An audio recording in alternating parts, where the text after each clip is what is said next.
Ya ven mi pantalla, ¿verdad? Perfectamente, se ve muy bien. Bueno, bien. A ver, voy a intentar con un problemilla aquí. ¿Cambia la página o no? Ahí está, ¿no? Sí, se ve muy bien, Bueno, se ve muy bien. Ahora sí, perfecto. bueno, primero quiero comentarles lo que vamos a hacer hoy para que sepamos más o menos en qué línea vamos a trabajar. Nuestra primera actividad va a ser responder a una pregunta mediante una actividad con un link que yo les voy a pasar para que podamos abrir ahí un poquito el diálogo. Luego vamos a ver lo que es la introducción a la desinformación, generalmente conceptos, de qué hablamos cuando se habla de desinformación, cuáles son sus características.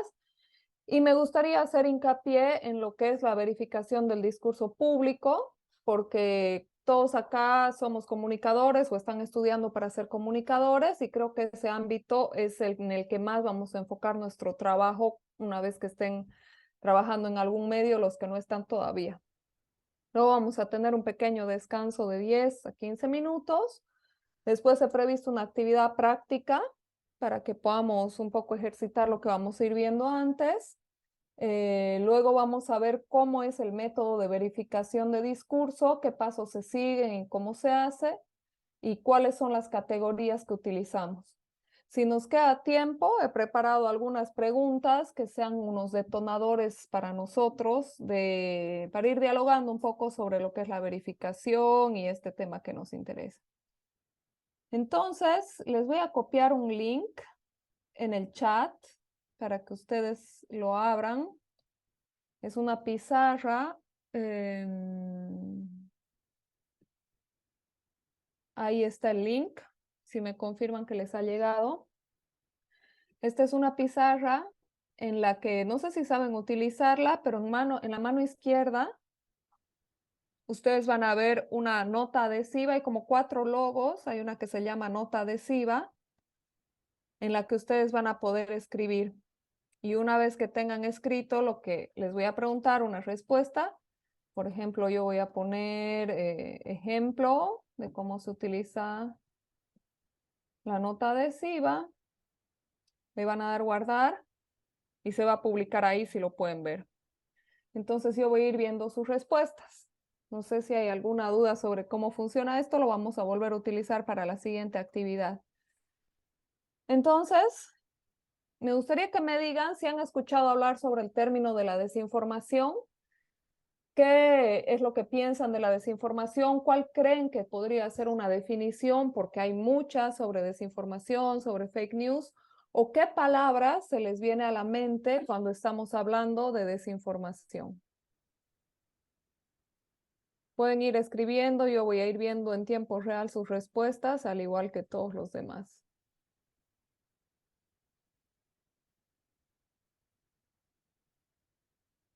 Me confirma si alguien no ha podido abrir la pizarra o si tiene alguna dificultad con cómo se utiliza esto.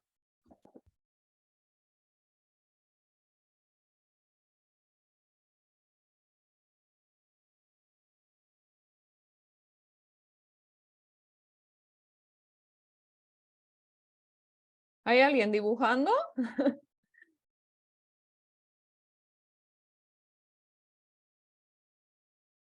¿Han podido abrirlo? Sí. Sí, Si pueden ir ahí echando algunos apuntes o palabras claves relacionadas a la desinformación. Por ejemplo, si yo les digo desinformación, ¿qué es lo primero que se les viene a la mente? Ahí están bien, ahí están apareciendo algunas. Traten de no poner una encima de la otra para que las pueda ver eso.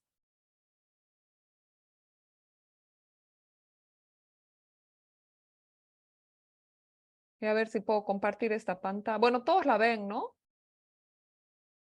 Sí. Ya.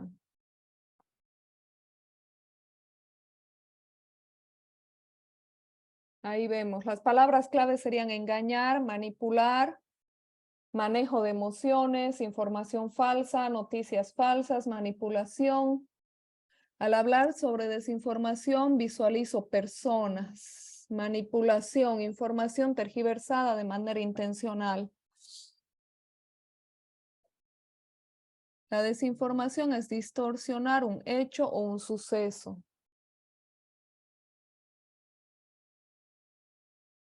Falta de información. Me encanta ese apunte porque sí, la desinformación no solamente es mentir, sino también los silencios que van quedando de un hecho noticioso, ¿no? Dar datos sin fuentes, distorsión de un hecho o un suceso, tomarte el pelo también.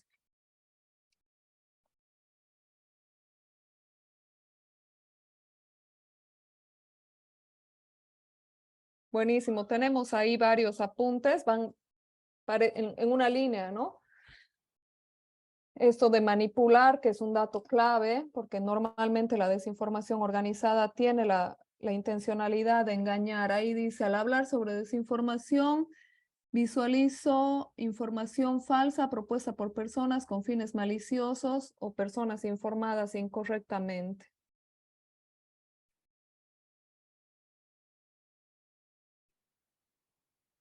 Buenísimo. Voy a hacer una captura de pantalla de esto. Y ahí en el chat alguien agrega la información falsa, información no verificada. Ya.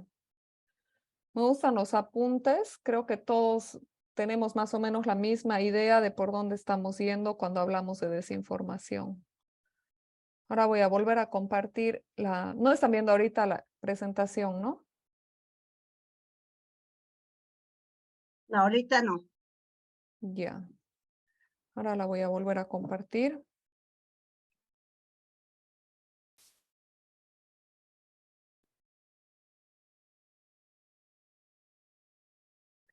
Ya.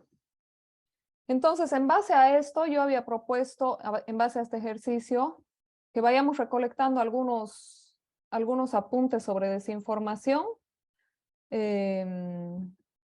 Están viendo la pantalla, ¿no? Lo que no puedo es moverla. Se ve bien, Ahí se está. ve muy bien. Ya. Ahora sí.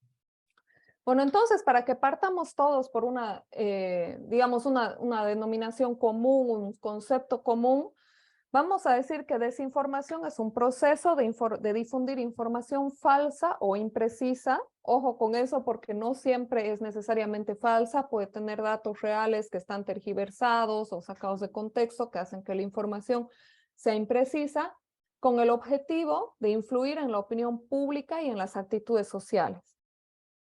Es importante mencionar que no se trata de algo nuevo, pero que actualmente los contenidos falsos se difunden a gran velocidad por Internet y por las redes sociales, llegando a muchas más personas, y eso hace que tengan un impacto mayor y por lo mismo es ahora un tema de común debate, es algo de lo que se habla y a lo que se recurre mucho el término de la desinformación, ¿no? Voy a citar dos ejemplos que nos muestran las consecuencias que puede tener la desinformación, dos, digamos, ejemplos muy diferentes entre sí. El primero sobre temas sanitarios, ¿no? Recién hemos salido de una pandemia de coronavirus que yo pienso que ha sido uno de los momentos de inflexión en el tema informativo porque ha sido entonces, con la pandemia, que la gente ha empezado a hablar de desinformación, ha dejado de ser un tema de periodistas o de verificadores y ha sido un tema común, ¿no? Han habido tres momentos en la desinformación sobre la pandemia. El primero podría ser en el origen del virus, que se hablaba de tecnología 5G o de un plan de dominación mundial, que la pandemia no existía, que todo era parte de un plan mayor, ¿no?, contra la humanidad. Eso fue en los primeros meses de la pandemia. Se compartía este tipo de información y se difundió pues, en varios países, no solamente en Bolivia. Estas han sido corrientes internacionales de desinformación. Por ejemplo, a mediados de 2020 hemos tenido una consecuencia muy grave de desinformación porque se decía que las antenas 5G eran las que propagaban el virus y, por ejemplo, en Yapacani hubo gente armada con palos y con piedras que destruyeron antenas porque creían que de ahí estaba saliendo el coronavirus. Y lo cierto es que no existe ninguna evidencia que vincule este tipo de antenas con la enfermedad. Tampoco tenemos este tipo de antenas en Bolivia. Y lo único que se logró era cortar las telecomunicaciones o afectarlas en un momento muy delicado de una emergencia sanitaria. Ese caso muestra, por ejemplo, cómo una desinformación puede generar confusión social e incluso generar daños. Un segundo momento en la pandemia fue cuando el virus ya estaba en curso, ya estaban las olas golpeando a muchas personas, las cifras de enfermos eran muy altas, en el que se empezó a difundir información falsa sobre las curas milagrosas, ¿no? Se hablaba de dióxido de cloro, de otros productos o de productos que no son nocivos. A lo mejor se decía, no sé, que el té de tal cosa mezclado con esta otra cosa puede curar. Y la verdad es que ninguna de estas informaciones tenía evidencia científica y que en muchos casos podía ser contraproducente para el consumo humano. Y un tercer momento de desinformación durante la pandemia fue cuando ya estaban las vacunas en el mercado. Ahí pongo, nadie se convirtió en hombre lobo porque creo que ha sido una de las desinformaciones, digamos, más graciosas que surgió en nuestro contexto boliviano, pero sí se decían muchas cosas de las vacunas, que ponían un imán y que la gente luego podía poner una moneda y que se pegaba en el brazo, o que eran nocivas, que eran tóxicas, que le iban a meter un chip a las personas. Creo que todos, pues si sondeamos a la gente, todos hemos estado expuestos a algún tipo de desinformación durante la pandemia. Esto ha sido tan grande que la Organización Mundial de la Salud ha llegado a poner un término que es infodemia, que se refería a la cantidad de información entre verdad, entre media verdad y entre mentiras sobre la pandemia que generaba una gran situación de confusión en la población mundial. Otro ejemplo de desinformación saliendo de lo sanitario a lo político, que me interesa mucho igual conversar con ustedes porque estamos todos en nuestro país, está relacionado a la desinformación electoral. Aquí me voy a centrar en lo que ha sido el tema electoral, digamos, desde el gobierno de Yanine Áñez hasta las elecciones subnacionales, porque el Tribunal Electoral ha sido blanco de desinformación. Ha habido mucha desinformación sistemática, por un lado, sobre el sistema electoral y el sistema democrático en general, y por otro lado, sobre el Tribunal Supremo Electoral. Según la base de datos de Bolivia Verifica, el organismo electoral fue la institución más atacada con bulos y con desinformación durante los procesos electorales nacional y subnacional, y al tribunal se lo atacó desde ambos bandos del espectro político. Por un lado se lo acusaba de afinidad con el MAS, pero con el otro también se lo acusaba de tener cercanía con el gobierno interino de entonces. También hay tres momentos, no sé si son momentos, pero tres casos emblemáticos que me gustaría comentar, quizás ustedes los recuerdan. En un momento se decía que el Tribunal Electoral en el certificado de sufragio que nos dan después de votar tenía un escudo venezolano y eso mostraba su afinidad con el chavismo y con el MAS.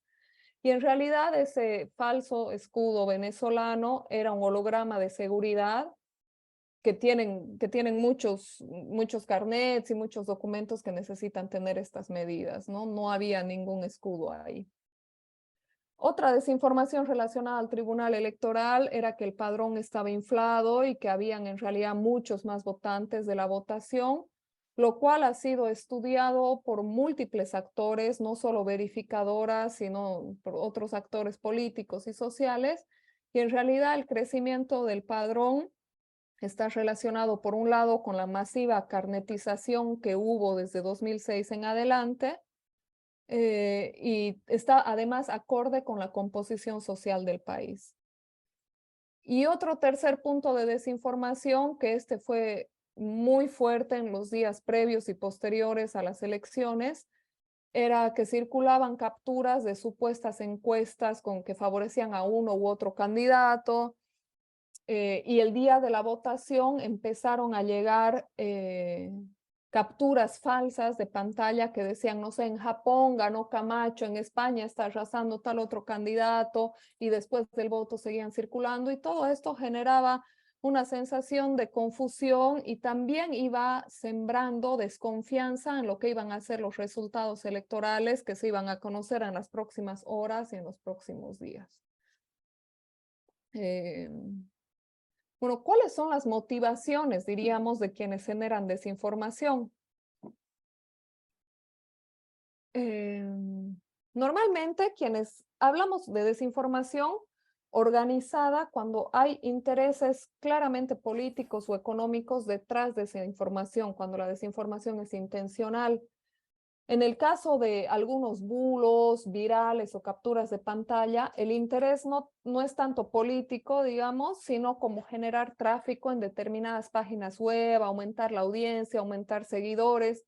Por ejemplo, cuando vemos enlaces con titulares muy llamativos o muy sensacionalistas que te invitan a hacer clic y resulta que la noticia no tiene nada que ver o que no es tan espectacular como parecía, todo eso lo que busca es atraer tráfico.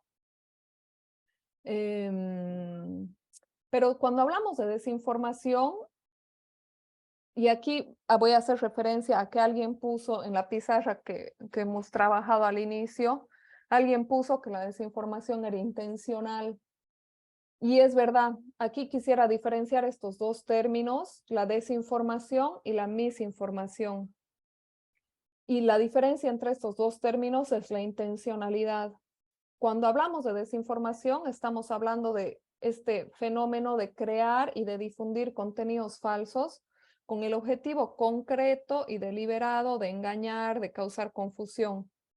En cambio, la misinformación, que es un término que viene del inglés, no tiene esa intencionalidad. Se refiere a la difusión de contenidos falsos, sí, pero sin la intención consciente de mentir o engañar o generar daño. Es decir, que la persona que difunde esta desinformación posiblemente no sabe que está manejando información falsa.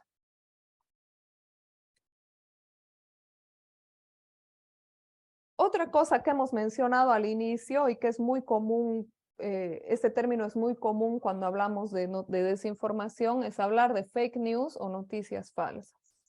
Aquí me gustaría hacer un pequeño análisis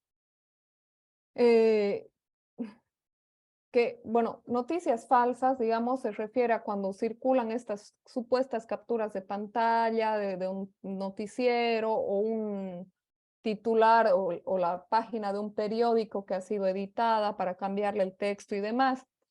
Sin embargo, los expertos en verificación sugieren que no utilicemos nosotros el término fake news o noticias falsas por 3 motivos. El primero es porque es una definición contradictoria, ¿no? Lo que se llama un oxímoron, porque una noticia es por definición un hecho real, no es algo inventado, entonces no puede ser falso, o sea, no es una noticia, ¿no? La segunda razón por la que no se sugiere utilizar fake news o noticias falsas es porque muchos políticos, y esto especialmente en Estados Unidos, donde se estudia mucho este fenómeno y con el presidente Donald Trump, el expresidente Donald Trump, se utilizaba el término fake news o noticias falsas también para desmerecer el trabajo de la prensa, ¿no? De cualquier publicación que no gustaba o que caía mal, se decía fake news y listo, se ponía una cruz y se cerraba el debate. Entonces, nosotros como comunicadores y como periodistas tenemos que contrarrestar esto, incluso por darle valor a nuestro trabajo, ¿no? Y el tercer motivo por el que no decimos fake news ni noticias falsas es porque vamos a ver que el fenómeno de la desinformación es muchísimo más grande y no se limita a las mal llamadas fake news, ¿no? No se limita a estas capturas que circulan o a estos fotomontajes, es algo mucho más grande que eso. Entonces, vamos a pasar a la siguiente diapositiva. Cuando hablamos de desinformación viral y lo que se supone que son las fake news, vamos a ver, cuando hablamos de desinformación, perdón, vamos a ver dos grandes, digamos, vertientes de desinformación. Por un lado, esta que es la desinformación viral, que normalmente es aquella en la que pensamos cuando hablamos de desinformación. Es lo primero que se nos viene a la mente, ¿no?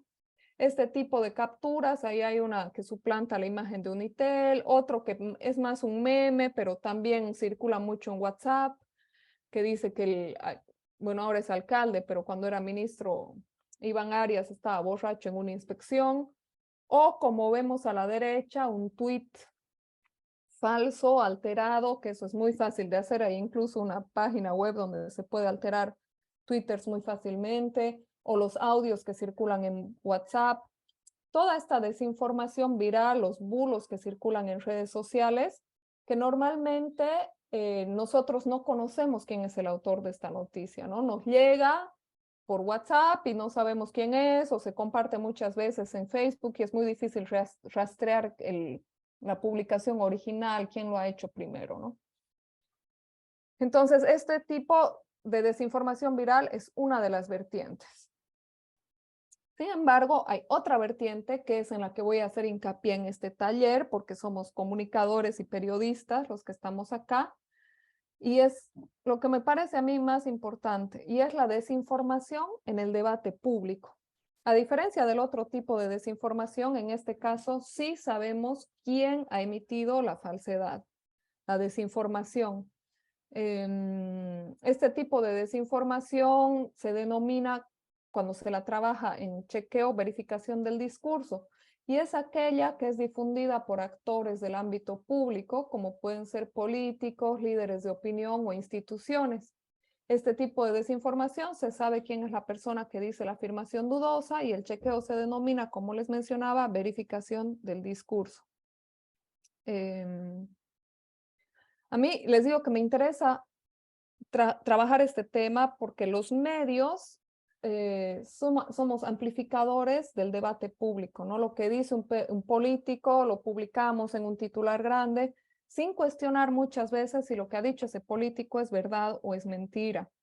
Lo mismo con los datos, ¿no? Por ejemplo, no sé, el ministro dice que Bolivia creció en tantos por ciento. Y nunca o muy pocas veces los periodistas se toman el tiempo de decir, voy a ver si lo que me ha dicho este señor es verdad o es mentira, voy a contrastar, le voy a preguntar de dónde saca este dato. Y al final, esta desinformación que surge en el ámbito público, lo que va a hacer es va a minar la calidad del debate público, va a hacer que las personas tomemos decisiones en base a información falsa. Creo que hay un gran trabajo por hacer en el periodismo en cuanto al debate público y a la información que surge de ahí. Pienso que los medios tienen que incluir en sus procesos editoriales el chequeo del discurso como un paso previo e ineludible antes de publicar una nota. Entonces, ¿cómo se empieza a verificar el discurso público, ¿no? Porque no podemos verificar todo lo que se dice. ¿Cómo empezar? Esa es la gran pregunta, ¿no? Yo soy periodista, voy a la conferencia de prensa del gobernador tantos, escucho lo que dice y cómo verifico, o sea, cómo me tomo el tiempo para hacer eso. Lo primero que hay que tener en cuenta cuando hacemos verificación del discurso es que el chequeo no se hace del discurso completo. No podemos agarrar una publicación muy robusta, un discurso muy grande y verificar todo. Nos tomaría la eternidad, posiblemente dejaría de ser noticia para cuando nosotros sepamos si es verdad o mentira. Sino que se basa por elegir pequeñas frases y datos concretos, así cosas muy concretas y muy chiquitas, que pueden ser contrastadas con información fidedigna y con hechos reales. Hay que tener muy claro que a pesar de que no se verifica todo el discurso y si no se seleccionan frases pequeñas, no se puede verificar todo. Lo que podemos verificar básicamente son frases que puedan ser contrastadas con hechos o con datos fidedignos. Por ejemplo, podemos verificar un dato económico, como les decía, si un ministro dice que Bolivia ha crecido tantos por ciento, se puede verificar ese dato. O podemos verificar un apunte histórico. Si el presidente dice, nunca en la historia de Bolivia hemos tenido el nivel de pobreza tan bajo, se puede verificar esa información histórica o información estadística, todo lo contrastable. Sí es importante ponderar la relevancia de lo que queremos chequear, reflexionar sobre la importancia de la frase, del dato que se ha dado y de las implicancias que pueda tener. Y lo que no se verifica, y esto hay que tenerlo muy claro si vamos a hacer periodismo y vamos a chequear el discurso público. Lo primero y lo más fundamental, no verificamos opiniones, porque las opiniones son libres. Ahí no podemos decir si tiene razón, si no tiene. Podemos decir nosotros piensa igual que yo, piensa diferente, pero no podemos contrastarlo con datos, ¿no? Si un político critica a otro diciendo, por ejemplo, este es el peor gobierno de la historia, es una opinión, no podemos contrastar con nada. En cambio, si dice, este gobierno es malo porque llevó al país al momento de mayor inflación de la historia, sí podemos verificar si es el momento de mayor inflación, ¿no? No sé si me explico, si esto queda claro. No verificamos opiniones, tampoco declaraciones de carácter religioso ni del ámbito personal, porque lo que nos interesa es el ámbito público. Tampoco podemos verificar proyecciones a futuro porque no sabemos si van a ocurrir o no. Volviendo a poner un ejemplo político, digamos. Si un político dice algo como la oposición tiene un plan para derrocar al gobierno el próximo fin de semana y posesionar a tal persona como presidente, no es verificable porque no puede que nos manden un comunicado, un meme que dice eso, pero no hay con qué contrastar porque es algo que todavía no ha ocurrido, ¿no? Y finalmente tampoco se verifican temas que estén en la vía judicial, ¿no? Si hay alguien que está enfrentando un juicio por malversación de fondos, nosotros no podemos verificar porque no es un ámbito periodístico ni comunicacional, sino de la justicia, ¿no? No sé si hay alguna duda hasta aquí. Estoy viendo que hay comentarios en el chat. Son los nombres. Si hay alguna duda sobre esto de las frases a verificar o cuáles no, pueden plantearla ahora y luego les voy a dejar una consigna para la actividad que vamos a tener. No sé, Jenny, si quisieran hacer un pequeño receso ahora de 10 minutos y al volver planteamos la actividad o planteamos la actividad, la hacemos. Yo sugeriría continuar porque es que hay gente que ha estado llegando y prácticamente están nuevitos, entonces yo creo que sería mejor continuar si estarían de acuerdo y más bien plantear después un recesito o quizás hacerlo de corrido porque con actividad se hace bastante dinámico y también pedir a todos y todas las participantes que las consultas las vayamos haciendo en el chat, ¿no? Yo sé que a veces estudiantes no se animan mucho a hacer las preguntas de manera directa, entonces pedirles que puedan utilizar el chat o mejor si se puede tener una interacción directa con Silvia, que sería lo ideal. Pero de todas maneras, el chat está ahí a total disposición, por favor, ¿ya? Entonces, Silvia, no sé si estás de acuerdo en que continuemos o si hay alguien que opina lo contrario, no sé. Podemos continuar porque ¿Te igual la parece? actividad les voy a dar 20 minutos para que hagan la actividad. Belleza. Em, entonces, si alguien termina antes, puede aprovechar de descansar unos minutos al final. Entonces, voy Perfecto. a compartir la actividad. Bueno, la actividad práctica, yo les voy a mandar el link de un video que dura poco, menos de 5 minutos, creo que 4. Es un fragmento del discurso del presidente Luis Arce de hace unos días, cuando cumplió 2 años de gestión. Y lo que yo les voy a pedir es que en base a lo que hemos hablado, ustedes de lo que se ha mencionado, de qué se puede verificar y no, y cómo cuestionamos la veracidad, lo que nos dicen los políticos, ustedes escuchen el video y seleccionen frases textuales que crean que son verificables y las vamos a anotar en una pizarra. Yo les voy a mandar el link de la pizarra y el link del video. Sí les pediría, cuando hacemos verificación del discurso, tenemos que chequear la frase textual. Entonces escuchan el video y dicen, yo creo que este dato es verificable, retroceden un poquito y escriben la frase textualmente. Acuérdense que tomamos fragmentos cortos, ¿no? Como decir, no sé, en mi gobierno, no sé, el gobierno de Bolivia tiene la inflación más baja del mundo. Eso es una frase concreta, pequeña, que puede ser contrastada con datos globales, ¿no? Entonces, que traten de hacer así selecciones muy pequeñas de frases muy cortas que tengan datos verificables. De todas formas, yo les voy a dejar un pequeño recordatorio ahí en la pantalla de qué verificamos y qué no. Y les voy a ir pasando en este momento al chat el link del video.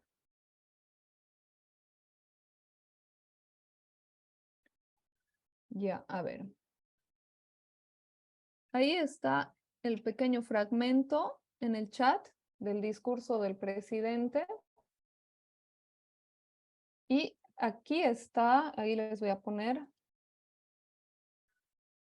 la pizarra para que ustedes escriban en esa pizarra cuáles son las frases que consideran que son verificables. Entonces les dejo el video, les dejo la pizarra para que vayan anotando. Y ahorita son las 16:50. Podemos vernos en 25 minutos, digamos a las 17:15, para ver cuáles son las frases que han seleccionado ustedes, que creen que puedan ser verificables y hacer un pequeño comentario sobre ello. No sé si hay dudas sobre lo que tenemos que hacer para que las planteen y podamos aclararlas antes de empezar. Una consulta, cuando se refiere al término verificable, quiere decir de información de la que no estemos seguros. ¿De eso trata el término verificable? Sí, verificable es las frases que puedan ser contrastadas con hechos y con datos reales. O sea, si el presidente dijo tal cosa, yo voy a verificar si esa frase es verdad o es mentira, si ese dato es verdad o es mentira.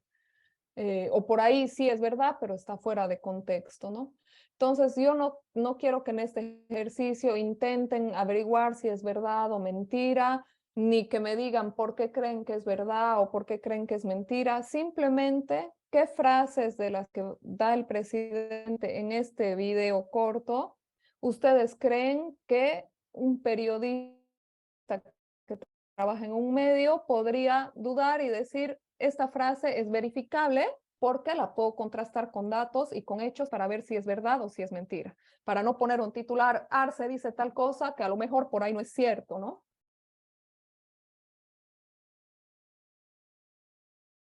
Perfecto. No sé si tienen alguna duda más. Tendríamos como tiempo, son las 4:50.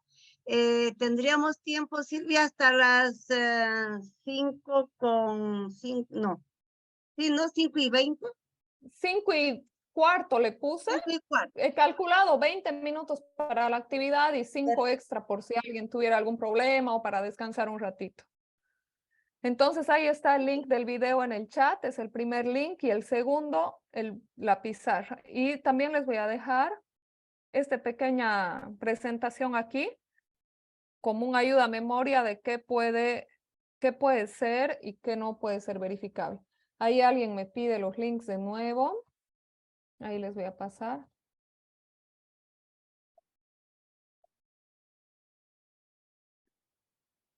Ay, no puedo copiarlo. Ya, aquí, a ver. Ya, ahí está el discurso de Arce. Y aquí está la pizarra. Entonces, cada uno va mandando ahí sus apuntes. Y entonces los dejo con esa tarea pendiente y volvemos a conectarnos a las 5:15, porfa. Muy bien, voy a dejar entonces de grabar. No nos salimos de la sala, por favor, y seguimos haciendo aquí el trabajo. Gracias. Hay otra también que he visto hace poco, esta. No es el odio lo que nos impulsa, sino la pasión por la justicia. Eso tampoco es verificable porque sí podríamos preguntarle al presidente de usted, ¿de verdad dice esto? Sí, no, pero sigue siendo una percepción, una opinión, algo subjetivo. No podemos contrastarlo con nada, no puede estar diciendo la verdad, puede estar diciendo mentira, está haciendo referencia a un sentimiento, a cuál es la motivación que lo impulsa, cuál es su pasión. Entonces, primero que no podemos verificarlo y después que no le aporta, digamos, al debate público, ¿no? El de tenemos que Perdón, cuidar el Silvia, proceso. ¿Sí? perdón que te corte ahí, tenemos una mano levantada de Patricia Gutiérrez, si podría. Sí, claro, no la veo porque estoy compartiendo la pantalla, pero sí que prenda su micrófono. Me parece, pero en ese caso, María Silvia, de que Ujú. el dato que están dando es precisamente la nota que habla Marcelo Quiroga Santa Cruz, y sí es totalmente verificable, ¿no? Es justamente el extracto de donde que dice de Marcelo Quiroga Santa Cruz. Esto de no es el odio. Sí, correcto. Ah, perdón, pensé que esto lo decía Luis Arce, pero si él dice que Marcelo Quiroga ha dicho esto, sí se puede verificar si efectivamente Marcelo Quiroga lo dijo o no, ¿verdad? Sí, perdón Gracias por la apreciación. Como no estaba la cita Marcelo Quiroga, pensé que era algo que él había dicho como algo propio. Pero claro, si está citando a otra persona, podemos ver si efectivamente esa persona lo dijo o no lo dijo, ¿no? Tenemos Silvia, otra pregunta de Angélica. Sí, disculpe, adelante. una consultita. Estaba viendo justo esa parte igual de la mención que hace Catacora, pero ¿puedo verificar una cita o una mención que se hace o que un político hace? ¿Y cómo la referencio en la verificación? O sea, si en este caso, si Marcelo Quiroga ha dicho o no ha dicho, se podría buscar en archivos de hemeroteca, en periódicos, preguntarle. Luego vamos a ver cuál es el método de la verificación, terminando esta devolución, pero se podría preguntarle a Luis Arce, digamos, si tenemos acceso, dónde Marcelo Quiroga dijo eso, y si él por ahí te dice, está en el libro que ha publicado en la página 8, podemos verificar si realmente dijo o no dijo, ¿no? Este perdón, tipo de Bueno, verificaciones se hacen sí, mucho. Por ejemplo, ¿se acuerdan cuando recién volvió el gobierno del MAS, cuando asumió Luis Arce? Muchas instituciones públicas que habían pedido que Evo Morales renuncie, como la Defensoría del Pueblo, por ejemplo. La Defensoría del Pueblo en 2019 emitió un comunicado pidiéndole a Evo Morales renunciar, y luego lo borraron de su página y dijeron que nunca habían dicho, y no, ahí estamos verificando algo que alguien dijo en el pasado. Eso es algo habitual. Lo mismo hizo el dirigente de la COP, dijo, no, yo no he pedido la renuncia, y se verificó. Ahora, en el caso Marcelo Quiroga Santa Cruz no es tan fácil por la distancia temporal, pero en el caso de la COP, por ejemplo, se revisaron videos de esa época de varios medios televisivos y se ve a Huarachi sugiriéndole que renuncie, ¿no? Entonces, en este tipo de casos de que una persona dice que alguien dijo, si tenemos acceso a chequear eso, se puede verificar si es verdad o no. Muchas veces, como es en el pasado, ya no se puede porque no hay constatación. Digamos que si no encontráramos esta frase de Marcelo Quiroga Santa Cruz, en ninguna parte, no podríamos decir es falso, podríamos decir no es verificable porque no lo hemos encontrado y ya está en el pasado, ¿no? Puede que lo haya dicho en algún lugar, ya es un dato histórico, digamos, muy lejano. María Silvia, Ay, perdón bueno, por interrumpir. Ujú. Para acotar un poquito a lo que decía José María, en realidad la frase, dice el presidente Arce, alude a la frase, me apego a la frase célebre. Dice, en ese sentido, entendemos de que si es una frase célebre, ha sido escrita o está publicada en un libro o en alguna publicación, y al decir célebre, se entiende de que ha sido repetidas veces y que sí se la conoce, que es conocida. Totalmente, así tendría que ser, correcto. sí, y bueno, pido la palabra, Angélica. Y bueno, y yo traté de buscar la palabra, la frase Ujú. completa, y sí, hay varios apuntes que están para el señor Quiroga. Inclusive a la fecha tenemos también quienes han repetido esta frase, ha sido también el vicepresidente a manera personal por los medios de Twitter. En las fechas más o menos no, en las fechas del 13 de marzo del 2021. Y luego el 6 de agosto el presidente Arce también la vuelve a repetir y citando que ha sido de Marcelo Quiroga. Gracias, gracias por el apunte. Sí, cuando son, como mencionaba la persona que habló antes, cuando son célebres, se supone que no tendría que ser tan difícil encontrar si esto ha sido dicho o no. Pero en general el ejercicio está súper bien, de eso se trata. Yo he planteado este ejercicio porque yo he trabajado durante un año en verificación como editora y a veces es difícil identificar qué va y qué no va. A veces se intenta verificar algo que es muy complejo, que no es concreto. En este ejercicio, digamos que todo lo que era dato económico es relativamente identificable, pero hay veces que los políticos nos van a hacer declaraciones un poco más complejas y hay que tener siempre claro antes de verificar si vamos a poder contrastar esto con datos y con hechos o no vale la pena meterse, ¿no? Por ejemplo, hay otra que he visto mientras estaban escribiéndola. No sé dónde está. Ocupamos. Esta también es verificable, ocupamos los primeros sitiales. Bueno, la tengo apuntada, era una que decía, estoy convencido de que la mejor manera de crecer es redistribuyendo. Aquí está justo la última, estas dos.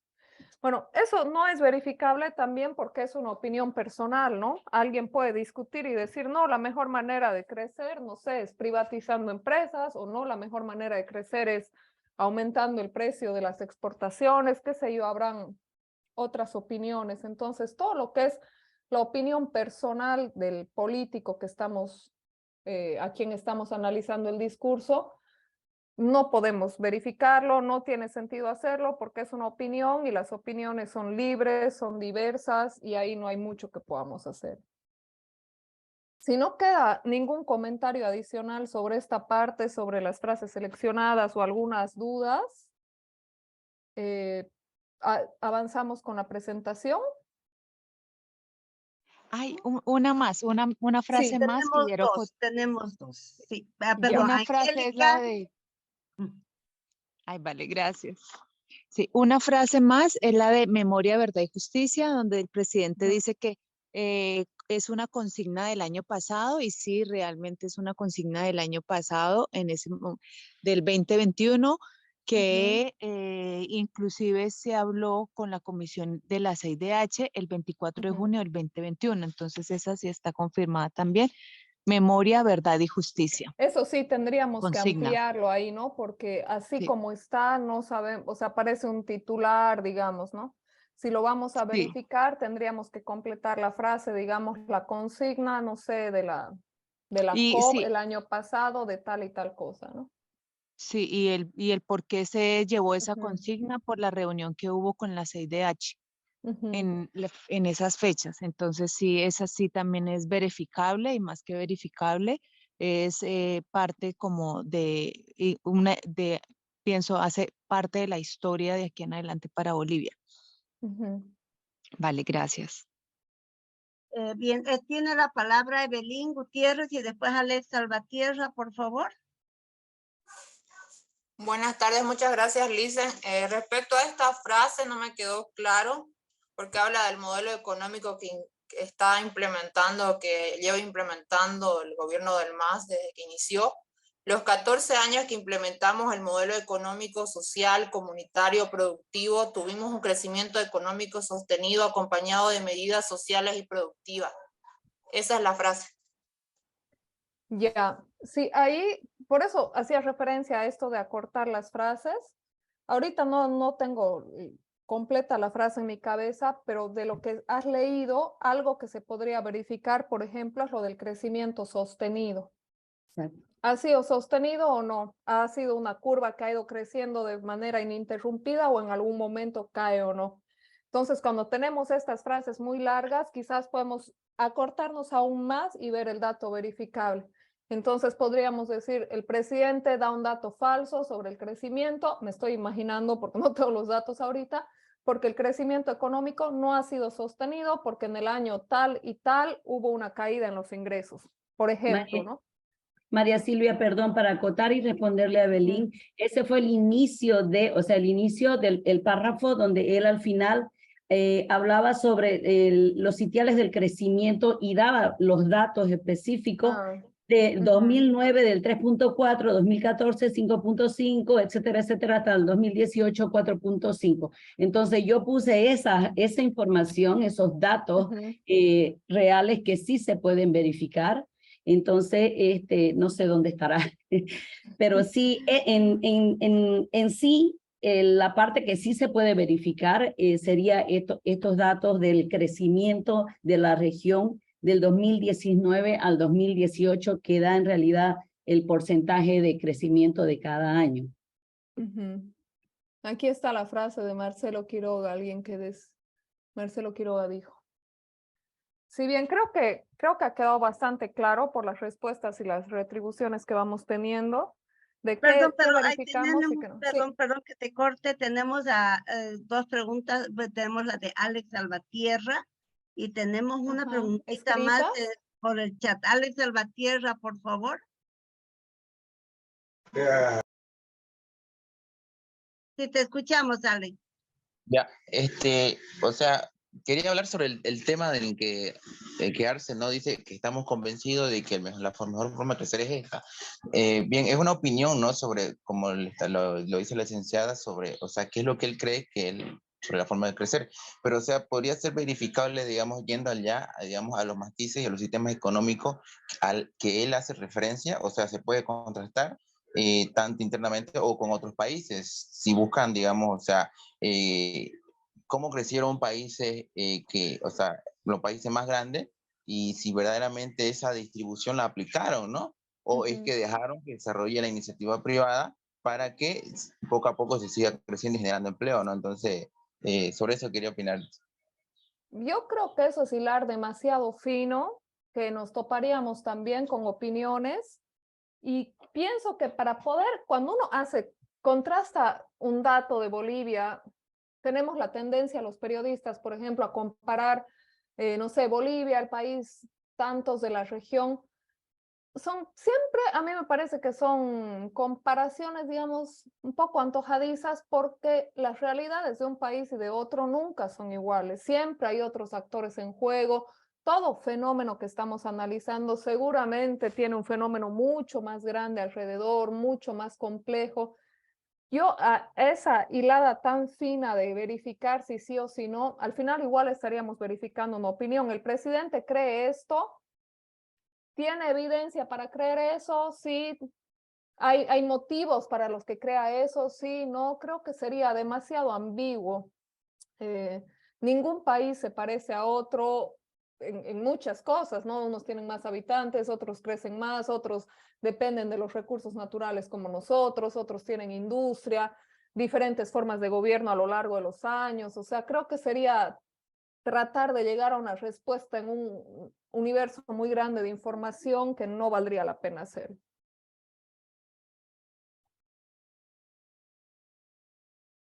Bien, tenemos una preguntita más, Silvia, que me llega por el chat y dice, ¿por qué surge la desinformación? ¿Por qué no es mucho mentir? Dice. Y Quizás sería podríamos... la razón por la situación en la cual estamos pasando, por la coyuntura actual, parece que tiene que enlazar un poco, ¿no? ¿Esto por qué surge la propaganda, la desinformación? No es Ajá, mucho mentir. no es mucho mentir, ajá. ¿Y cuál cree que es la razón por la cual estamos pasando? Ya, quizás esta pregunta la podríamos dejar para el diálogo del final, ¿le parece? Así avanzamos concretamente con este ejercicio y esta pregunta que me parece interesante, pero que es un tema más general de la desinformación y no tanto de la verificación del discurso. No la voy a apuntar de todas formas. Gracias. Ya. Seguimos entonces. Iremos voy a dejar de compartir esto. Me parece que ha estado súper rico el ejercicio, muchos buenos aportes, muy buenas reflexiones. Voy a continuar con la presentación. Ya. Bueno, entonces ya hemos definido básicamente lo que a mí me parece quizás lo más importante porque es el origen de la verificación de discurso, que es seleccionar qué vamos a verificar. A veces hay ahí lo que les decía hace un momento, ¿no? Se elige una frase que puede ser muy amplia, muy compleja o que no vamos a poder verificar, se pierde mucho tiempo, muchos recursos buscando algo, al final no se llega a ninguna parte. Entonces sí, un buen punto de partida es tener una frase muy potente que pueda ser fácilmente verificable.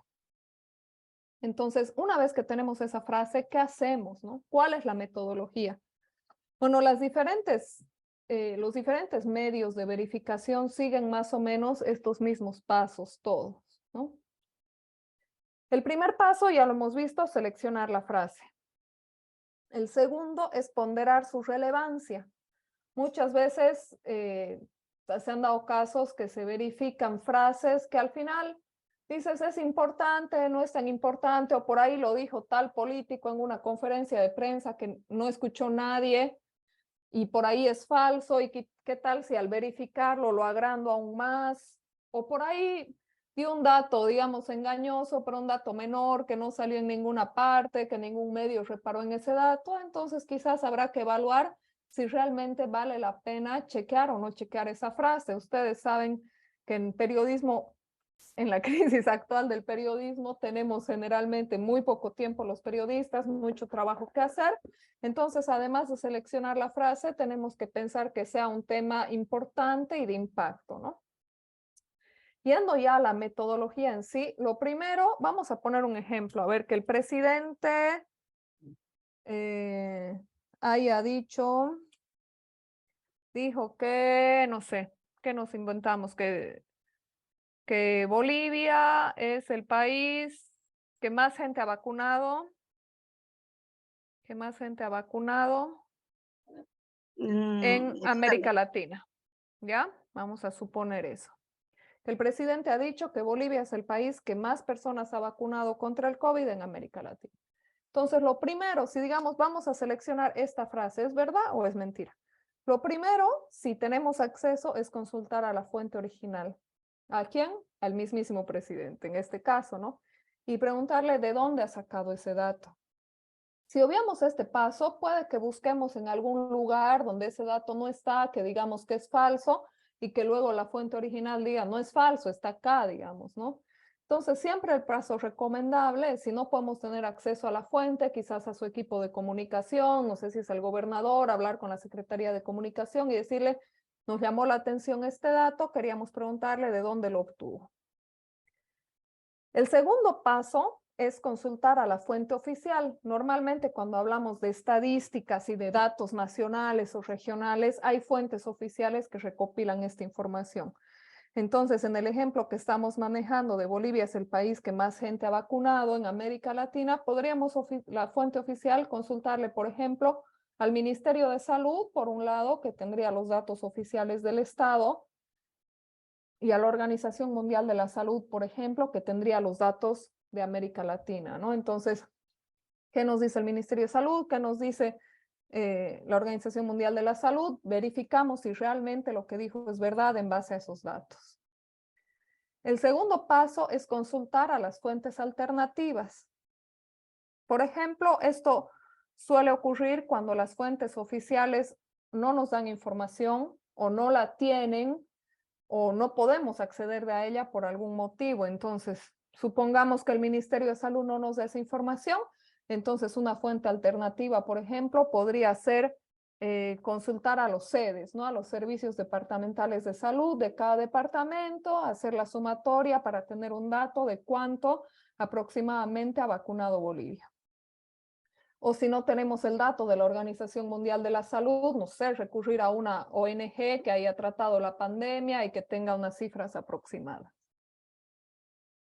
El sexto paso, y este me parece muy importante para nosotros los comunicadores y periodistas, es poner en contexto las frases. Ponerlas, o sea, nosotros no tenemos simplemente que transcribir lo que dicen y tal, sino tratar de darle un contexto para que nuestras audiencias y nuestros lectores puedan entender la realidad a la que estamos hablando. Voy a citar un ejemplo del discurso de Arce. Alguien eligió una frase que decía: el gobierno de Áñez dejó una crisis económica. Digamos que verificamos esa frase, le preguntamos a Luis Arce de dónde sacó los datos, nos dirá del Ministerio de Economía que tiene este documento, consultaremos a las fuentes alternativas, no sé, a la Organización Mundial que lleva estos datos, y veremos, digamos que sí, que había una crisis económica. Pero ahí hay que contextualizarlo, ¿no? Si decimos, sí, el presidente dijo esto y es verdad, pero hay un contexto que no está siendo explicado que le da cierto matiz a esa afirmación, ¿no? Por ejemplo, diremos, sí, dejó una crisis económica, pero todos los países de la región tuvieron una crisis porque salían de la pandemia, por ejemplo. O sí, hubo una caída económica, como menciona el presidente, pero lo contextualizamos diciendo que justo ese año cayó el precio de todas las materias primas o que justo ese año pasó tal cosa. No es una justificación de por qué pasó, porque no estamos a favor de uno ni del otro. Simplemente estamos poniendo en contexto y dándole más información al lector para que pueda entender en toda su complejidad o en la mayor complejidad posible el fenómeno y el contexto de esa frase.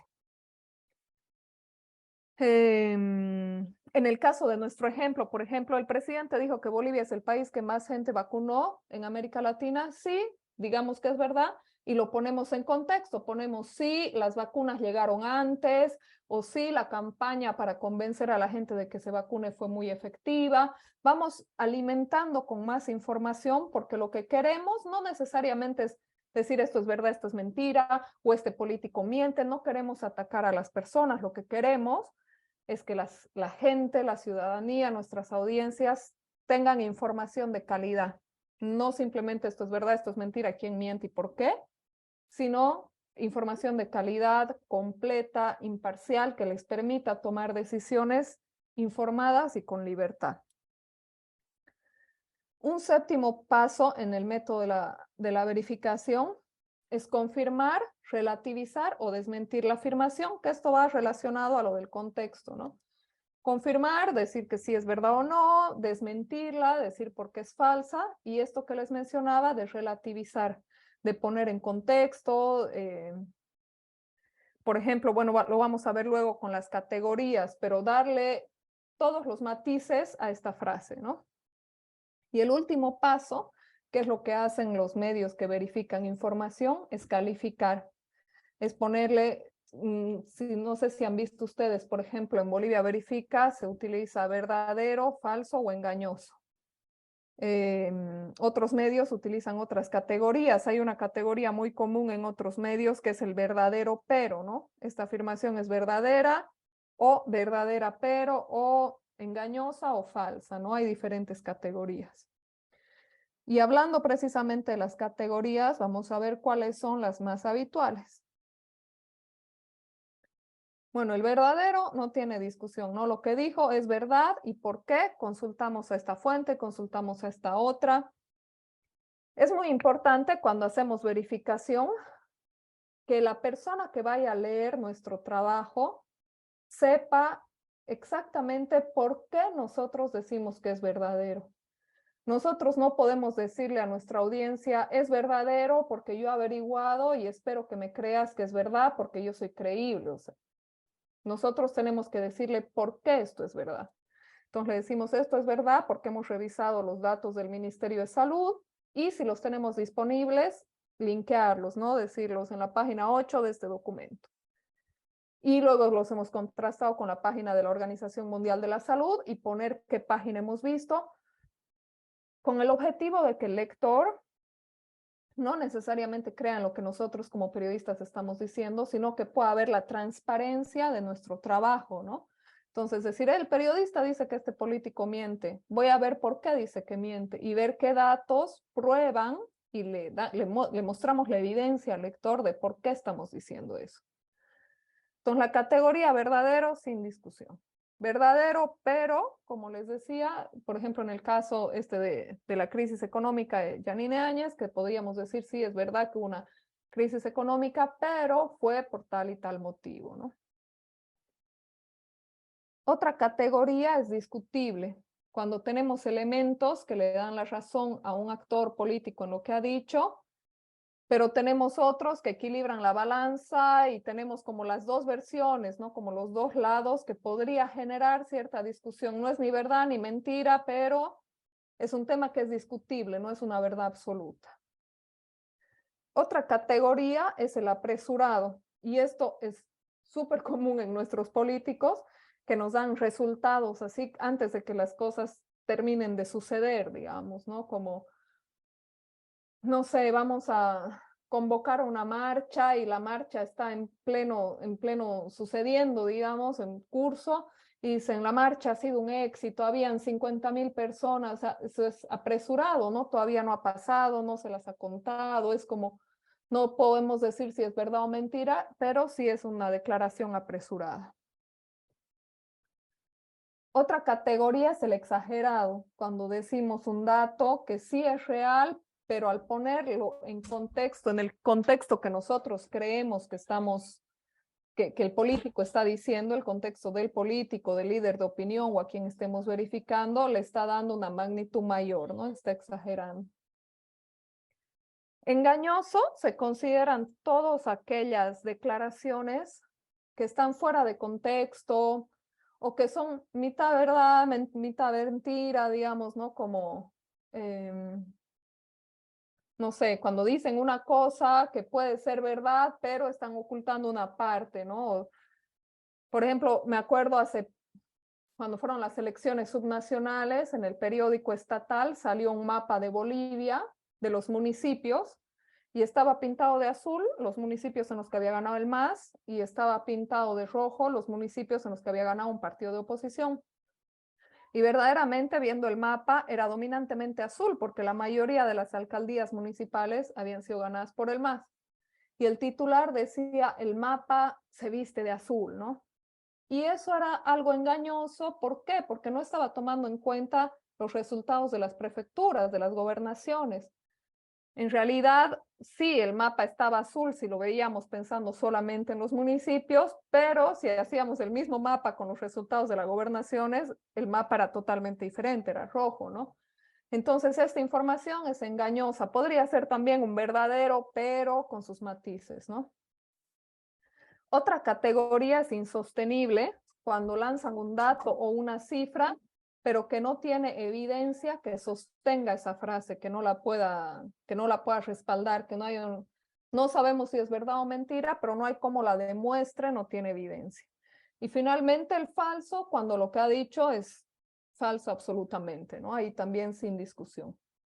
Entonces, estas categorías son las que normalmente los medios de verificación asignan cuando hacen el chequeo de frases de los políticos, que hemos dicho que se llama verificación del discurso. Si ustedes trabajan en un medio más grande que no hace esto, digamos, no sé, El Deber, en Unitel, en El Día, No van a estar haciendo verificación posiblemente todos los días y a todas las declaraciones, pero es un ejercicio interesante, por ejemplo, cuando hay un informe de gestión a inicios de año o en el discurso del 6 de agosto o del 24 de septiembre, cuando habla el gobernador, o cuando hay estas disputas, ¿no? De relatos políticos. Entonces, si hay una frase muy llamativa, habría que poner el ojo, yo creo, ahí, ¿no? Que los medios no estemos cubriendo necesariamente todo lo que nos dicen sin cuestionar si lo que nos dicen es verdad o mentira.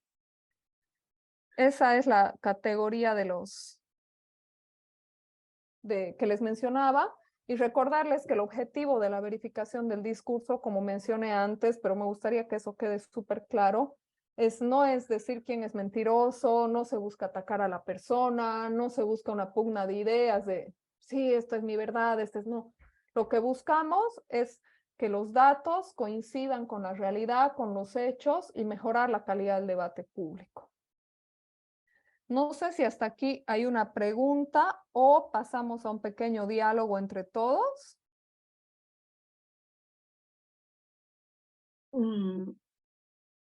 Yo creo que podríamos dar un espacio de preguntas. Creo que ahí tenemos una mano levantada.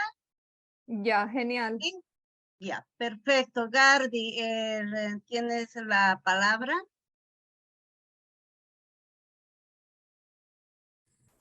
Buenas tardes. A medida que usted estaba hablando, me surgió una duda respecto al levantamiento de datos, que los datos tienen que ser corroborados por un equipo técnico.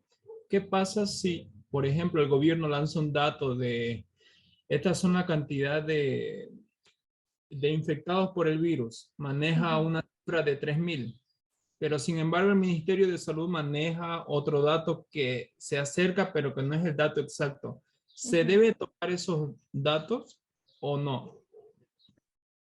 Ahí habría que relativizar, ¿no? Sí. Por ahí posiblemente muchas veces no podemos decir si es verdad o mentira, pero como periodistas lo que podríamos hacer es mostrar las diferencias en los datos que hay, ¿no? Ahí se me ocurre un titular, por ejemplo, que diga los datos del Ministerio de Salud no coinciden con tal cosa, o el Estado boliviano no centraliza los datos. Eso ha pasado mucho durante la pandemia. Por ejemplo, ¿se acuerdan que sobre todo el primer año salían los reportes diarios y a veces uno sumaba lo de los departamentos y no coincidía con el dato que había dado el Ministerio de Salud y demás? Ahí sí está bien decir es verdad, es mentira, si se puede llegar a eso, pero también es importante que desde el periodismo desnudemos la ineficiencia, digamos, del gobierno para manejar algo tan sencillo como las cifras, ¿no? A partir de ahí se podría hacer una nota que diga incongruencia en las cifras de infectados, genera incertidumbre sobre la pandemia. Y a partir de eso, consultar al ministerio por qué no lo actualizan a tiempo. Quizás dirá que los sedes, eso decían, que los sedes no mandaban los datos a tiempo, que el informe nacional se publicaba antes de que llegue. Y ahí trabajar desde el periodismo por promover que los datos se aceleren y que sean correctos y que sean fidedignos. Esto de la verificación del discurso nos sirve, sí, para decir que es verdad y mentira, pero también lo que nos interesa primordialmente es que la información sea de calidad. Entonces, si encontramos estas incongruencias, nos sirve muchísimo para nuestro objetivo final, que es trabajar por mejorar la calidad y la transparencia. Entonces, si no hay coordinación tanto entre los sedes y el ministerio y el gobierno, la prensa, es decir, el medio de comunicación, juega un papel importante en el levantamiento de estos datos. No sé si podría levantarlo solo el medio de prensa, digamos en este caso la pandemia, porque sí o sí tendría que recurrir a estas instituciones de salud, ¿no? Pero lo que sí podríamos hacer desde el periodismo es hacer públicas estas diferencias de un dato y de otro y más o menos llamarles la atención a nuestros funcionarios públicos para que se pongan las pilas y hagan las cosas mejor, ¿no? Bueno, me quedó claro. Muchas gracias. A ti. Bien, Norma, por favor, tiene la palabra. Buenas tardes, sí, muchas gracias. Yo tengo una duda en realidad sobre lo que hacía Gardi o Gardi. ¿Qué sucede en el caso de que, por decir, en este ejemplo que da de los datos de las personas infectadas o lo que sea, qué sucede si el gobierno o el CEDES en este caso oculta la información real para evitar el pánico o la histeria en la población? ¿Es prudente dar a conocer una información real que podría asustar al pueblo, o es mejor ocultarlo? Ahí, la verdad, yo no sabría qué responder porque depende de cada caso, ¿no? Me imagino que las cosas que son de mucha complejidad y de mucho riesgo son secretos de Estado y eso no tendría que filtrarse a la prensa. Pero si se filtra o si es muy evidente, está bien que se sepa. Ahí, volviendo al tema de la pandemia, en la segunda ola, por ejemplo, yo pienso, no sé, no voy a decir esa es la causa, pero mi percepción era que el Estado boliviano no lograba manejar la cantidad de cifras, ni hacer los tests suficientes, ni nada, y nuestro número de muertos era realmente bajo en comparación a la cantidad de gente que se moría. Yo he trabajado una nota sobre ese tema que ha sido revisar los datos del CERESI, que lleva la estadística de cuánta gente se muere cada mes. Y he pedido por departamento y por mes. Y he pedido los datos de años anteriores. Entonces yo tenía cuánta gente se murió de enero a diciembre del 2016, el 2017, el 2018. Y resultaba que el año de la pandemia había un salto abrupto y que las muertes eran 3 o 4 veces más de la del año pasado y del anteaño, o sea, era gigante.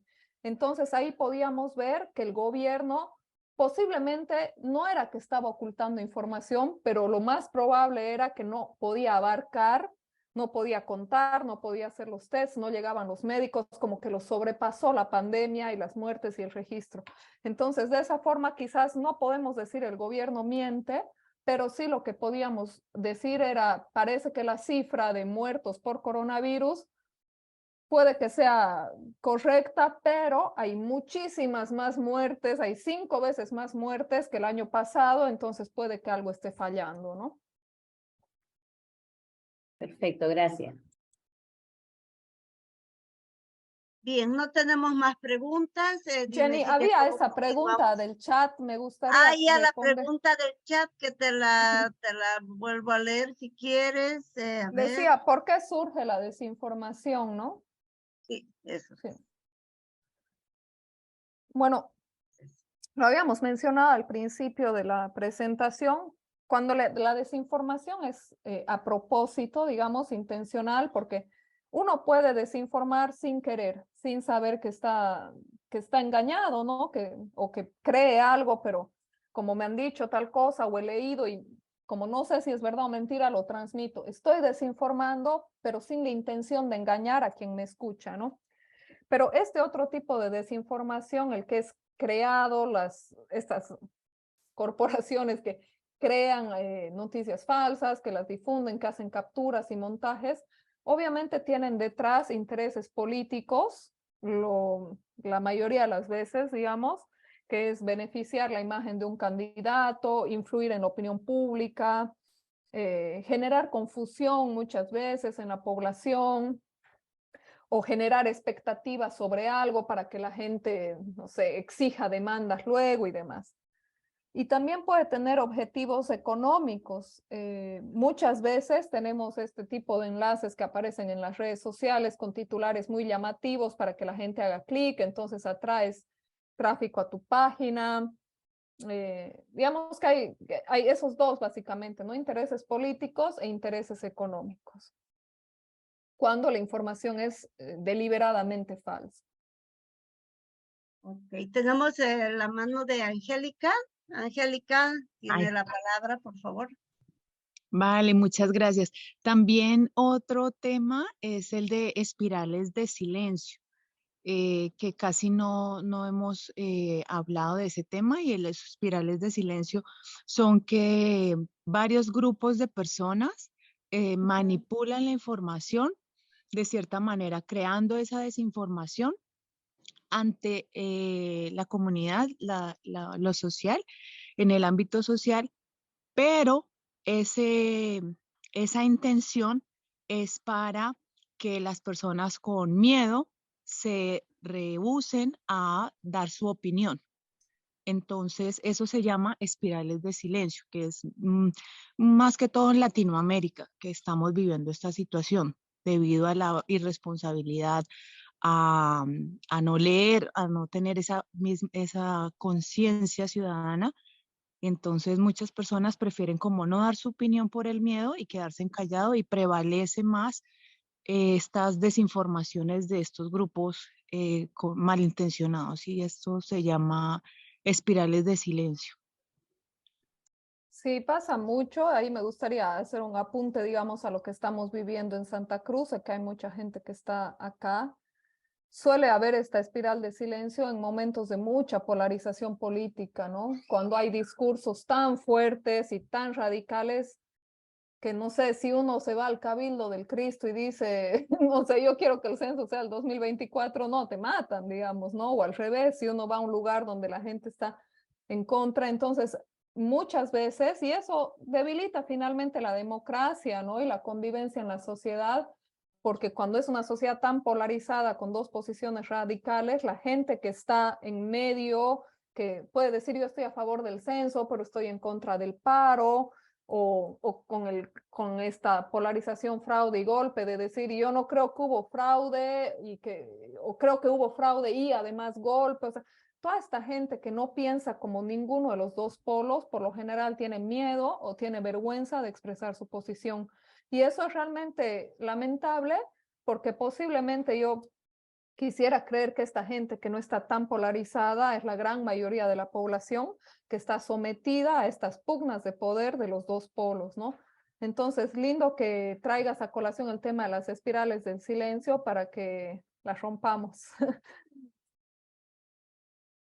Muy bien, Vale, creo que ya muchas no gracias. tenemos más. Creo que no tenemos más preguntas. Continuamos. Silvia, tú tienes la palabra.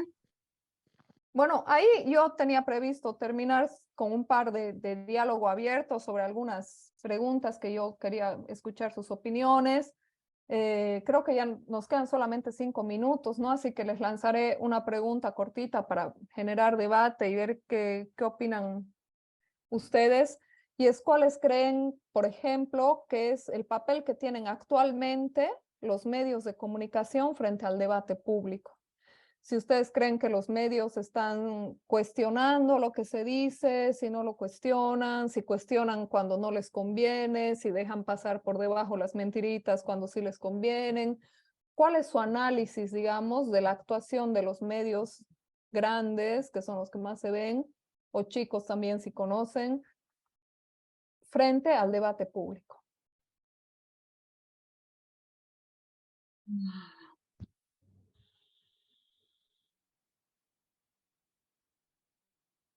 Bueno, ¿O tal vez yo será que algunos amplifican podría mentiras? comentar un poco con los datos que había compartido ahora en la exposición de los memes, que no era precisamente el objetivo de la investigación, pero me llamó poderosamente la atención que el mes de agosto, o sea, terminando julio y todo agosto, se amplificó el tema de los incendios de la Chiquitanía. Evidentemente existieron y los focos fueron altísimos y todo ello, ¿no?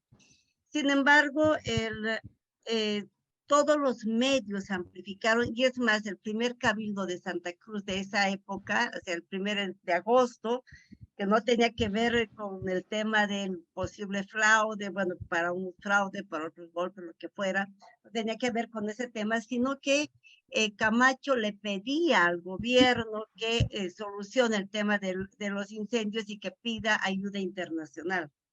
Entonces, acá los medios simplemente replicaban, pero yo no vi que algún medio se haya tomado la molestia de hacer comparaciones de lugares, de focos de incendio, de magnitud y de todo ello para ver, porque todo el mundo decía que era la primera vez que se veía un incendio tan grande y que el gobierno no hacía nada.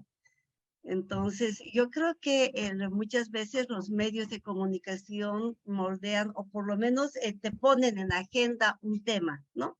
Y invisibilizan otros temas, es como cortinas de humo, y eso tiene que ver con tendencias, tiene que ver con intereses económicos y también con quién maneja y quién tiene los medios, ¿no?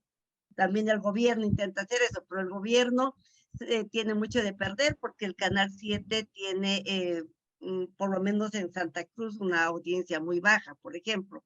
Entonces, no puede competir con los canales privados. Entonces, por eso tiene otros canales y trata de poner eso en la agenda. Pero bueno, esa es una percepción que tuve con esa investigación. Y los años siguientes, el tema de los incendios, no, habían muchos incendios igual y casi que no salían las noticias, ¿no? Este año hemos estado hasta hace poco, bueno, ayer y hoy día estamos con humo en Santa Cruz y hace unos meses habían días que estaba realmente muy mala la calidad del aire y no se veía ese interés noticioso como se vio ese año. Exacto. Aquí hay una, si me permite leer una opinión de Carlos Arroyo, que dice, en los medios de comunicación es notorio el condicionamiento a partir de la pauta publicitaria gubernamental. Es decir, hay una marcada diferencia de sus coberturas a partir de cuánta propaganda gubernamental tienen pautada. Totalmente. No solo con el gobierno, con la gobernación también, ¿no? Eso es lamentable igual de la crisis de los medios, porque por falta de ventas, por falta de publicidad de empresas, están un poco sometidos a la pauta del Estado y eso condiciona mucho su cobertura, ¿no? Correcto. Hay una pregunta de José María. ¿Tienes la palabra, por favor, José María? Gracias, Jenny. Bueno, justamente era ver esa parte de, no sé si Bolivia Verifica maneja una agenda setting. Si lo hace, ¿qué estructura es la que tienen para la publicación de notas como engañosas, falsas? No, porque, o sea, yo sigo en Insta y, claro, no día a día veo el formato encuesta que aplican, pero ¿lo planean o tienen un tiempo establecido para planificar una estructura de la noticia como tal? No, por lo general, las noticias falsas, bueno, los bulos que se identifican en Bolivia Verifica tienen mucho que ver con la coyuntura, porque es lo que hay, ¿no? Nosotros revisamos, digamos, las páginas de Facebook que más desinforman, revisamos los medios de comunicación y en realidad lo que se trabaja en Bolivia Verifica está condicionado por las noticias falsas que están circulando afuera, ¿no? Sí se trata de hacer trabajos explicativos, como les mencionaba durante la presentación, muchas veces no alcanza con decir esto es verdad o falso, o no sabemos a ciencia cierta si es verdad o falso, pero vemos que hay desinformación en el sentido del silencio, por ejemplo, ¿no? Cuando la gente está discutiendo por un tema y no podemos decir si es verdad o falso, pero podemos evidenciar que se está discutiendo sin evidencia o que hay datos que nos están diciendo. Entonces ahí hay una página, un sector que se llama El Explicador, por ejemplo, donde tratamos de abordar ese tema sin tanto decir si es verdad o falso, pero explicar toda la información que lo rodea.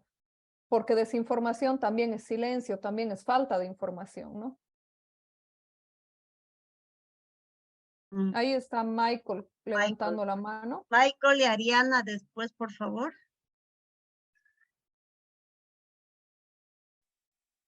Exactamente, quería aportar un poco más que realmente a lo que, bueno, yo me he informado es que mayormente la desinformación pasa tanto en el ámbito político de que el ejemplo, ¿no?, que estoy dando, los opositores afines del MAS hablan tanto para Camacho, entonces no le dan la palabra a Camacho y ahí hay una desinformación, o tanto a la otra persona también. Entonces eso es lo que también causa mucha manipulación de parte de diferentes personas, y justo ahí entra completamente, todos nos desinformamos y causamos un pánico. Correcto. Bien. Entonces vamos viendo las tres últimas preguntas, por favor. Y bueno, primero, antes de las preguntas, me gustaría leer dos comentarios que han hecho, por favor. Una es de Kelly Moyo, que dice que los medios deberían ser imparciales y no solo irse por un partido político, pero lamentablemente los medios siempre van a su ideología política, que es lo que estamos comentando. Amanda nos dice, los medios de comunicación solo se interesan en un debate. Si esto les conviene para causar más polémica, no entiendo mucho lo que quiere decir. Sí. Y bueno, y Carlos que nos comenta, que nos dice que hay experiencias que buscan salir de este condicionamiento, los llamados medios nativos digitales. Para quienes les interese, les sugiero revisar el libro El Hormiguero, informes sobre el estudio de medios nativos digitales latinoamericanos. Y ahí tenemos el link para descargar el libro. ¿Ya? Bueno, y finalmente nos dice, no es un problema que un medio tenga una línea política, siempre y cuando la explicite. El problema es que quieran aparecer como imparciales cuando en realidad no lo son. Muy bien, terminamos entonces por orden de aparición de las preguntas. Tenemos aquí 4 manos levantadas. Vamos a dar, por favor, para preguntas, si les parece. Ariana, comenzamos con Ariana, por favor. Las vamos a leer todas, o las vamos a escuchar con esta última intervención, Silvia, si te parece, y ahí podemos ir cerrando. ¿Sí? Perfecto. Entonces, Ariana, por favor, ¿tienes la palabra? Respecto a lo que decía, ¿no? De si los medios, cómo ellos, de qué parte están los medios cuando informan algo, yo pienso que ellos actúan a favor de la mayoría, de lo que piensa la mayoría. Por ejemplo, ahorita El Deber y Unitel, lo que más muestran son publicaciones a favor de los que están a favor de lo que apoyan el paro, ¿no? Porque muestran frases de políticos que están apoyando al paro y también enlaces que tienen que ver con ello. Y ahora una pregunta sería, una manera de verificar noticia sería buscar en otros medios de comunicación respecto al mismo tema, o sí tenemos que buscar en fuentes jurídicas, como ser en fuentes de instituciones o así. O sea, si es correcto, para verificar una noticia sería verificar en otros medios de comunicación o buscar en fuentes jurídicas de instituciones. Bien. Ahí yo creo que depende, ¿no? Si nosotros somos periodistas y vamos a publicar, tenemos que estar 100% seguros de que vamos a decir esto es verdad o esto es mentira con evidencia. Nosotros no sabemos si el colega que escribió en el otro medio lo verificó bien, lo verificó mal, si el otro medio tiene algún interés político para apoyar a alguien. Si nosotros vamos a trabajarlo desde el periodismo, tenemos que hacer la verificación por nuestra cuenta. Ahora, si somos, no sé, si no estamos haciendo periodismo y nos llega una captura del Deber que dice, no sé, se levanta el paro y es una tipografía medio rara, entonces sí conviene revisar primero en el Deber, ver si lo publicó, poner en Google, se levanta el paro, a lo mejor no lo sacó el Deber, pero lo sacó Página 7, siempre ir a la fuente original. Pero si vamos a ser nosotros los que estamos verificando, tenemos que hacer la verificación sin pensar en lo que dijo el otro medio, ¿no? Perfecto. Mariela Sánchez, ¿la escuchamos? Vamos cerrando. Mariela, por favor, te escuchamos. Ya, en el tema de los medios, yo pienso que los medios, como dijo Ariana, digamos, mandan información de acuerdo a la mayoría, pero también yo he visto, digamos, hoy en día que vemos las noticias, los medios han estado sacando también el tema del otro lado, porque se pudo ver que hubieron varios periodistas que salieron agredidos. Entonces, hubo la información en el tema de tanto los del paro como el otro sector. Y yo pienso que en estos días la información sí estuvo, digamos, en los dos lados, solo que ellos mantienen, o sea, intentan no irse para el otro lado, porque también se ha estado viendo mucha violencia hacia los medios de comunicación. Se ha visto que han roto cámara, a uno lo han agredido y lo han dejado hospitalizado. Entonces, también es miedo, o sea, mi opinión. Muy bien. Y Gracias. gracias. Evelyn, Silvia, te escuchamos, por favor. Ya vamos cerrando. Sí, gracias, Lisa. En respecto a qué pienso sobre los medios de comunicación, pienso que la mayoría están parcializados con una línea de pensamiento que proviene desde los dueños o los encargados de dicho medio de comunicación. Actualmente creo que están polarizados o bien en un bando o bien con el otro. Por ejemplo, ha habido mucho conflicto y ataque ahorita en el tema del paro a los medios de comunicación en Santa Cruz. Y ayer, si no me equivoco, o antes de ayer, atacaron Bolivia TV y no se le dio mucha cobertura a este ataque que sufrieron estos periodistas, digamos, ¿no? A estas amenazas, a estos ataques que sufrieron, pero sí a los otros periodistas de los otros medios de comunicación, como Unitel, que también sufrieron ataques. Entonces debería haber la cobertura requerida para todos los trabajadores de la prensa, para todos los periodistas que sufren. Y tampoco no vi un comunicado como trabajadores de la prensa o Federación de Trabajadores de la Prensa hablando específicamente sobre estas amenazas a Bolivia TV. Entonces debería haber una cobertura para todos los periodistas que están sufriendo, no solo para un bando, un solo sector o una línea de pensamiento, porque la libertad de expresión es para todos. Entonces eso fue lo que yo noté y que como estudiante de comunicación realmente me molestó, porque hay que defender a todos los que están sufriendo acá, todos tienen derecho a trabajar y todos están cubriendo la información y dando su vida por ello. Yo estoy de acuerdo, Belín, con lo que dices y posiblemente yo no he visto Bolivia TV, pero es muy probable que Bolivia TV no saque las agresiones a Unitel y así, ¿no? Es como que la disputa política se ha llevado a los medios y estoy totalmente de acuerdo cuando dices la libertad de expresión es de todos y hay una frase que a mí me gusta mucho de un filósofo francés que dice, no sé cómo es textualmente, ¿no? Pero dice: no estoy de acuerdo con lo que dices, pero defendería hasta la muerte tu derecho a decirlo. Y creo que eso tiene que ser un compromiso de nosotros como comunicadores y como periodistas también con la sociedad, ¿no? Promover la tolerancia y la libertad de expresión, incluso cuando la libertad esa de expresión no sea igual a lo que pensamos nosotros. Correcto. Bueno, quisiera leer, creo que ya son los dos últimos. Está encantador el taller, realmente. Muchas gracias, Silvia. Estamos encantados todos, todas. Nos dice que, bueno, otros medios no son fuentes confiables, a veces simplemente copian las notas que llaman la atención. Sin embargo, creo que los medios pueden mostrar una tendencia sobre alguna información. Ahora, por ejemplo, me llega de que me ha llegado ahorita de que ya hay un acuerdo y que el paro se suspende el día, me voy a permitir compartir aquí muy rapidito, que el paro se suspende el domingo en la noche, que ya hay un acuerdo con el gobierno. Pero esto yo creo que es falso.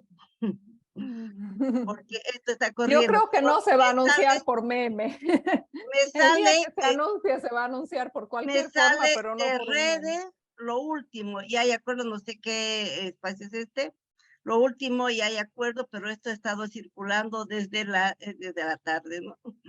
Bien, muchísimas gracias, Silvia. No sé, me gustaría darte la palabra para que ya cerremos este maravilloso taller. Ha sido muy enriquecedor. Tienes la palabra. Bueno, la agradecidísima soy yo con ustedes. Me ha encantado que haya tanta gente interesada. La participación ha sido masiva, la pizarra ha quedado chiquita. Eso me ha alegrado mucho. Yo he empezado, cuando yo estudiaba comunicación, fui a un congreso de ABOY, que esa época no había pandemia y tampoco había Zoom ni estas cosas tan modernas. Fue presencial en Cochabamba y no me iba a imaginar que años después iba a estar exponiendo con estudiantes. Así que estoy agradecida, estoy alegre de ver tanta participación. Creo que los medios están en una crisis enorme, no solamente económica, sino política, de pensamiento, de sumisión, de autocensura. Entonces, me encantaría que ustedes rompan con eso, que venga una generación de comunicadores y periodistas capos, que sean cuestionadores, que no reproduzcan lo que los medios y los políticos y los líderes de opinión dicen, sino que busquen la verdad, que busquen mejorar la calidad del debate público y que no se enganchen en esta tontera política de un bando y del otro, de la polarización, porque nuestro trabajo no es defender ideas, sino es entender la realidad y transmitirla e interpretarla. Es súper difícil no engancharse, menos ahora con lo que estamos viviendo en Santa Cruz, pero es un esfuerzo intelectual el que tenemos que hacer de honestidad. Así que invitarlos a seguir por ese camino, siempre escuchar al que piensa diferente. Si ustedes son antimasistas, escuchen a los masistas. Si son masistas, escuchen a los pititas. Y tratemos de que en este país encontremos puentes, encontremos diálogo, encontremos acuerdos, porque nos sirve como ciudadanos, como periodistas, como bolivianos. Así que muchas gracias por haber estado acá escuchándome. Muchas gracias, Silvia, en nombre de ABOIC y a todos y todas que están ahora, que se han dado el tiempo de asistir al taller. Muchísimas gracias. Decirles que la grabación va a estar en las redes, en los sitios de ABOIC oficiales, así que vamos a poder escuchar a Silvia y creo que podemos contar y tomar la palabra, bueno, no la ha dicho, pero quisiera invitarla de que nos pueda seguir aportando en las carreras de comunicación. Tenemos más de 2,000 estudiantes solo de la pública aquí, así que tenemos muchos más en comunicación. Así que muchas gracias, Silvia, en nombre de ABOIC, y quiero decirles a todos muy buenas tardes. Estaremos en contacto para otras oportunidades. Muchas gracias a todos y todas. Muchas gracias. Chao, gracias. Muchas gracias. Gracias. Gracias. Gracias. Chao, chao. Gracias. Y buenas tardes. Gracias, hasta luego. Gracias, buenísimo el taller. Este evento se lleva adelante gracias a la alianza entre la Asociación Boliviana de Investigadores de la Comunicación y la Universidad Evangélica Boliviana, con apoyo de la Asociación Boliviana de Carreras de Comunicación Social y la UNESCO.